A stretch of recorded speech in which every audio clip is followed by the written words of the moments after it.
అన్నా ఫస్ట్ మీకు తెలిసింది సిఏకి అనుకూలంగా ఓటేసింది ఎవరన్నా? వైకాపా ఎంపీలో. మీకు వీడియో పెడతా. ఇప్పుడు నెల్లూరు ఎంపీగా నిలబడుతున్నారు విజయసాయి రెడ్డి గారిని, పిల్లిగడ్డం. ఆయన జగన్ కేసులో మొత్తం ఏటు.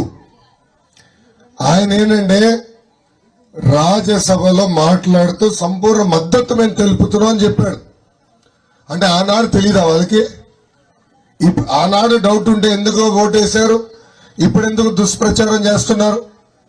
నేను సభాముఖంగా అడుగుతున్నా, ఎవరు చెప్పారండి మైనార్టీ సోదరులు భారతదేశం వదిలి వెళ్ళిపోవాల్సిన పరిస్థితి వస్తుందని? ఎవరు చెప్పారండి? ఏ పేపర్ చెప్పింది? సాక్షి పేపర్ చదివితే ఆరోగ్యానికి హానికరం అన్నా. సాక్షి పేపర్ చదివితే ఆరోగ్యానికి హానికరం, సాక్షి టీవీ చూస్తే మన గుండెపోటు వస్తుంది. దయచేసి రెండు చూడదు. అది ఫేక్ న్యూస్.